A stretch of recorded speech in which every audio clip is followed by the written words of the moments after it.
ऋषिता, ये क्या हो गया है तुम्हें? माँ को धक्का क्यों दिया? होश में आओ। मुझे यहाँ से कोई नहीं निकाल सकता। तेरी सारी कोशिशें विफल कर दी मैं।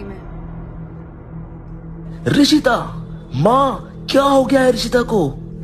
मुझे माफ कर दे बेटा, ये मेरी ही गलती है। जब तक वो मंगलसूत्र उसके गले में है, वो उसका पीछा नहीं छोड़ेगी। कौन माँ? आप किसकी बात कर रही हो? अंजलि, वो तुम्हारे पापा के छोटे भाई की बीवी थी। मंगलसूत्र आखिरी बार उसी ने पहना था। उसकी आत्मा ने ऋषिता पर कब्जा कर लिया है। मेरी ही गलती है। मुझे वो मंगलसूत्र उसे देना ही नहीं चाहिए था। पर माँ, इस मंगलसूत्र का राज क्या है? साफ साफ बताइए। हे भगवान, मैंने ये क्या कर दिया? मुझे लगा उसकी मौत को 20 साल हो गए हैं, बात पुरानी हो गई है, तो मंगलसूत्र ऋषिता को देने में कोई हर्ज नहीं है। लेकिन मैं गलत थी। शादी के 1 महीने बाद ही हमारी उस पुरानी हवेली में अंजलि ने पंखे से लटक कर अपनी जान दे दी थी। लेकिन उसकी मौत एक रहस्य है। कुछ लोग कहते हैं कि उसको किसी ने मारा था। मारा था? पर किसने माँ? सब बता। क्या हुआ ऋषिता? तुम चिल्लाई क्यों?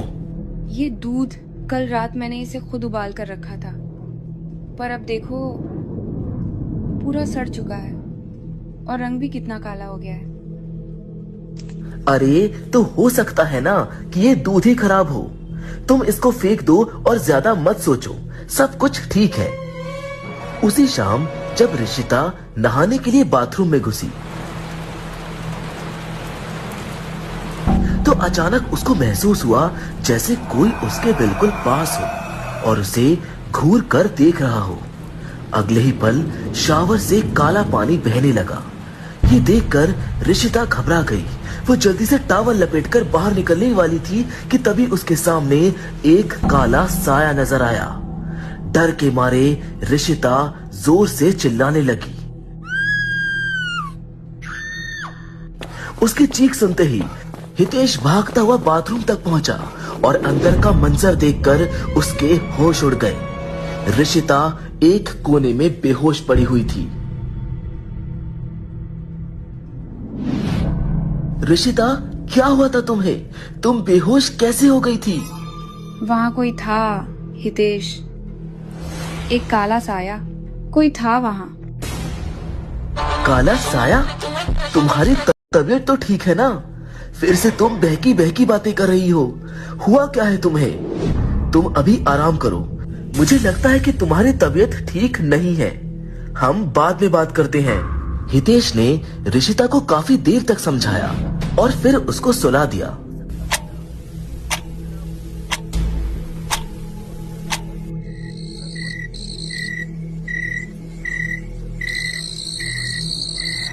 जब ऋषिता की आंखें खुली तो वो चुपचाप शीशे के सामने खड़ी हो गई और तभी अचानक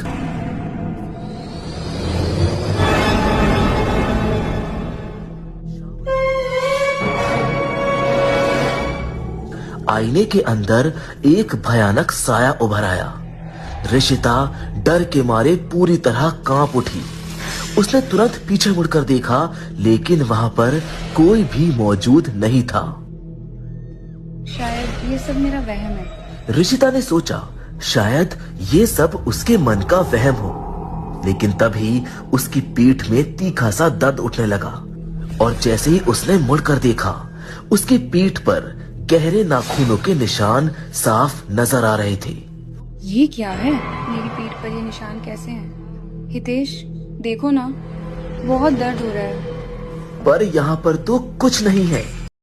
तुम खुद ही देख लो ऋषिता, आखिरकार क्या हो गया है तुम्हें? ऋषिता की बातें सुनकर हितेश को कुछ भी समझ में नहीं आता है और वो वहां से चला जाता है। वो दोनों अपने कमरे में सो जाते हैं, लेकिन ये बस एक शुरुआत थी। उसी रात ऋषिता छत के पंखे से लटक रही थी। उसकी आंखें बाहर निकली हुई थी और वो मंगलसूत्र उसके गले में चमक रहा था। ऋषिता चौंक कर नींद से जाग उठती है और फिर उसके सामने एक काला साया नजर आता है। ये क्या था? इतना डरावना सपना। क्या हुआ ऋषिता, इतनी डरी हुई क्यों हो? हितेश, मैंने बहुत भयानक सपना देखा। वो बिल्कुल असली लग रहा था। जब से मैंने ये मंगलसूत्र पहना है, मेरे साथ अजीब चीजें हो रही हैं। मैं इसे निकाल दूंगी, मुझे ये नहीं पहनना। हाँ, पर तुमने देखा क्या है? मैंने देखा कि मैं पंखे से लटकी हुई हूँ। मेरी आंखें बाहर निकली हुई थी। ये कोई सपना नहीं था। हितेश, कुछ तो है हमारे आसपास। मुझे लगता है तुम्हारे साथ जो कुछ भी हो रहा है उसमें जरूर कोई बात तो है। तुम डरो मत, सो जाओ। मैं कल माँ से इस बारे में बात करता हूँ। अगली सुबह हितेश अपनी माँ को फोन लगाता है और उन्हें अभी तक का सारा किस्सा बताता है। माँ, मुझे आपसे कुछ बात करनी है। हाँ बोलो बेटा, क्या हुआ? सब ठीक है ना? तू इतना घबराया हुआ क्यों है? कुछ ठीक नहीं है माँ, ऋषिता को कुछ हो गया है। जब से उसने ये मंगलसूत्र पहना है वो बहुत अजीब अजीब से हरकतें कर रही है। वो कह रही है कि कोई उसके आसपास है। क्या? हे भगवान! हितेश, तू जल्दी से ऋषिता को लेकर गांव आ जा। जल्दी कर, देर की तो पता नहीं क्या होगा। पर माँ, बात क्या है? तू सवाल मत कर। सबसे पहले तू मंगलसूत्र को उसके गले से निकाल दे और अभी के अभी गांव आ जा। माँ की बात सुनकर हितेश ने उस मंगलसूत्र को ऋषिता के गले से निकालने की बहुत कोशिश की, पर वो मंगलसूत्र उसके गले से निकल ही नहीं पा रहा था कि तभी अचानक ऋषिता बोली, चाहे जितनी भी कोशिश कर लो हितेश, ये मंगलसूत्र अब नहीं निकलेगा। क्या हुआ तुम्हें? और ये तुम क्या बोले जा रही हो? तुम ऐसे हंस क्यों रही हो? कौन? मैं? नहीं तो चलो ना, गांव चलते हैं। वहाँ मजा आएगा, पूरा परिवार साथ होगा। ऋषिता की बदलती हरकतों ने हितेश को अंदर तक हिला दिया था। वो घबरा गया और बिना देर किए गाड़ी निकालकर वो दोनों गांव की तरफ चल पड़े। लेकिन जैसे ही वो घर से थोड़ी दूर पहुंचते हैं